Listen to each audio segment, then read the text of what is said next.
Akka mul'atan kabajamtoota daawwattoota keenya guraandhala 8 bara 2023 OGMC irraa oduu isinitti himnaa oduu waliin ani baak jiraati.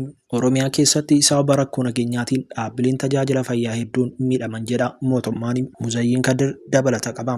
Naannoo Oromiyaa keessatti sababa rakkoo nageenyaatiin dhaabbileen tajaajila fayyaa hedduun miidhaa cimaan irra ga'u mootummaan beeksisee jira. Biiroon Fayyaa Oromiyaa rakkoo nageenya naannoo Oromiyaa mudateen dhaabbileen fayyaa hedduu barbadaa'u beeksise. Keellan fayyaa 800 olii fi buufataaleen fayyaa 150 ol miidhamanii jiru. Hospitaalota tokkos rakkoon mudatee jira jedha itti aanaan hoogganaa Biiroo Fayyaa Oromiyaa Dr. Tasfaayee Kabbabaw. Jiraattonnii fi ogeessonni fayyaa godinaalee rakkoon nageenya mudate jedhame sagalee Ameerikaaf akka himanitti hawaasni tajaajila fayyaa sirrii ta'e akka argataa hin jirre himanii jiru.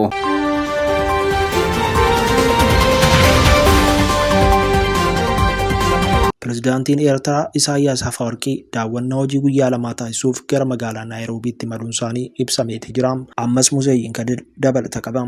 Pirezidaantiin Eertiraa Isaayyaas Afwerqii daawwannaa hojiif guyyaa lama taasisuuf gara magaalaa Naayiroobiitti imaluun isaanii ibsamee jira. Pirezidaantii Isaayyaas gara Keeniyaa Naayiroobiitti kan imalan haaluma affeerraa pirezidaantii biyyattii Wiiliyaam Ruutoon taasisaniif hordofee ta'uu ministeerri beeksisa Eertiraa obbo Yamanaan Gabra Masqal ibsanii jiru. Pirezidaantii Isaayyaas imala isaanii kanaan ministeera dhimma alaa obbo Osman Saleh fi gorsaa pirezidaantichaa obbo Yaman Gabraab waliin akka jiran himamee jira. Obbo Isaayyaas waggoota 5 darban keessatti daawwannaadhaaf gara Naayiroobii yeroo imalan kun kan lammataati. Pirezidaantiin Keeniyaa Wiiliyaam Ruutoon gama isaaniitiin baatiiwwan muraasan dura gara Asmaraatti imaluu daawwannaa ifaa taasisanii ture. Pirezidaantii Ruutoon baruma kana dhuma baatii Sadaasaa keessa gara Asmaraatti imaluun daawwannaa hojii taasisanii jiru. Erga Ruutoon gara Eertiraatti imaluun daawwannaa taasisanii booda walitti dhufeenyi biyyoonni lamaan gama daldalaa fi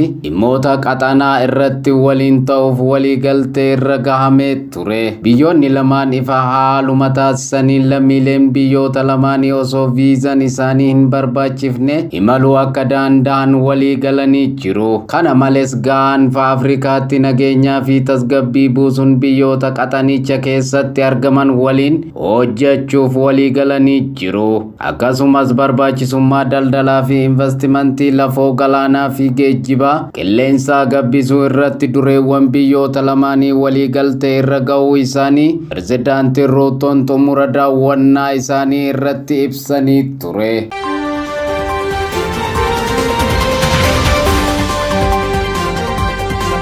Hariiroon dippiloomaasii US fi Chaayinaa isa yeroo kamuu caalaa hammaachaa deemus walitti daldalli isaanii garuu bara darbee guddina olaanaa riikardiidha jedhu galmeesseeti jira. Dabalata qabna.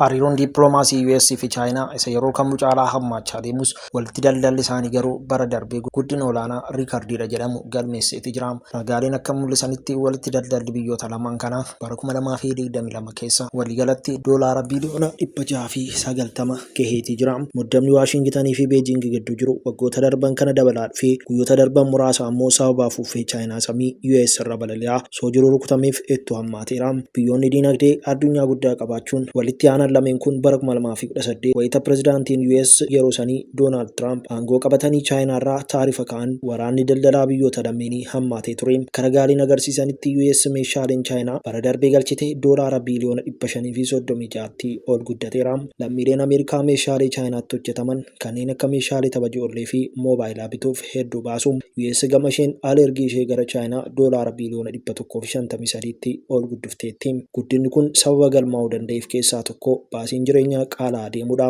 Gama kaaniin garuu Chaayinaa fi US waggoota darbaniif waraana daldalaa keessa haa jiraatan iyyuu malee hangam akka walirratti hirkannaa qaban agarsiisa jedhameera. Mootummoonni dhaabbileen daldalaa fi shamattoonni adda ba'uuf fedha osoo qabaatan illee haalli dinagdee jiru sana gochuu rakkisaa taasisa jedhu. Barkurneewwan baay'eef alergiin Chaayinaa gara US erga dabalaa deemee booda Tiraamp bara 2018 meeshaalee Chaayinaa irraa galan doolaara biliyoona 300 baasan irratti taarifa dabalaniiti jiru. Chaayinaanis meeshaalee US irraa gara Chaayinaa seene biliyoona 100 ta'u irratti kaffaltii keesseetti.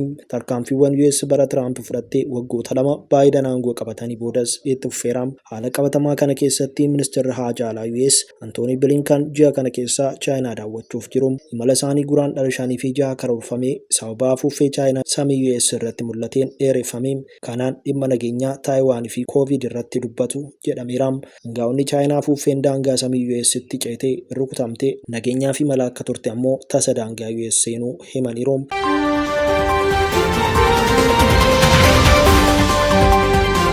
Ikwaador keessatti sagalee kennuu eegaluun sa'aatii muraasa dura kaadhimamaan ajjeefame bulchaa magaalaa Puerto Lopez ta'ee filatameeti jira. Caaltuu Faayisaa dabalata qabdi. Ikwaador keessatti sagalee kennuu eegaluun sa'aatii muraasa dura kaadhimamaan ajjeefame bulchaa magaalaa Puerto Lopez ta'ee filatame. Omar Mendes umurii ganna 41 hojjettoota duula filannoo isaa waliin utuu jiruu hidhattoota cabsanii ol seenanii rasaasaan rukutamee ajjeefame. Aleellaa kanaan dargaggeessi tokkos ajjeefameera. Poolisiin sababa aleellaa kanaa duuba jiru ammayyuu qorachaa jira. Miseensi paartii Mendes bulchaa magaalichaa ta'uun bakka isaanii bu'a jedhamee eegamaa jira. Filannoon bulchiinsotaa kun kan gaggeeffame yeroo lakkoofsi akka biyyattii gartoolee qoricha sammuu adoochuu rabsaniin wal qabatan dabalaa dhufettiidha. Qophii filannoo kana irratti kaadhimamaan ajjeefame Mendes qofaa miti.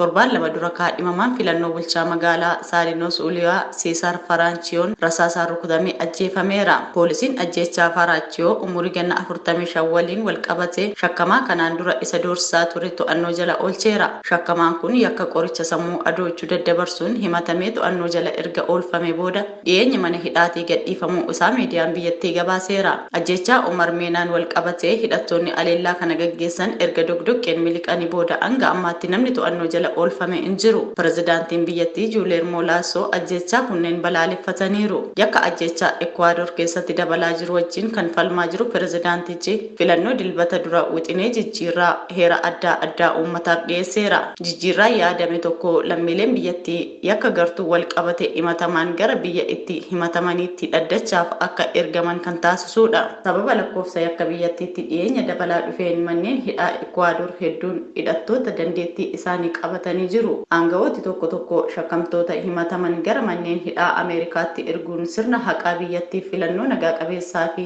maallaqa hedduu hin baasisne ta'uu danda'a yaada jedhu dhiyeessaniiru. Kolombiyaan bara 1997 keessa eera ishee sirreessuun mala kana fayyadamuun yakkamtoota ciccimoo hedduu gara US'tti ergiteetti. Aangawoonni Kolombiyaa akka jedhanitti yakkamtoonni hidhaaf gara US'tti kan ergamuu hin feeneef US keessatti hojjettootaa fi hooggantoota manneen hidhaa waliin hidhata waan hin qabnee fi dhiibbaa irratti uumuu waan hin dandeenyeef jedhani. Ta'us garuu wixineen jijjiirama kanaa eera Ekwaador keessatti uumuu sagalee diddaa 51 kuffifameera. Pirezidaanti Lasso yeroo uummanni dubbatu xiinxaluu hubachuu fi simachuun dirqama keenyaadha jechuun bu'aa wixinee kanaa simachuu isaanii ibsaniiru.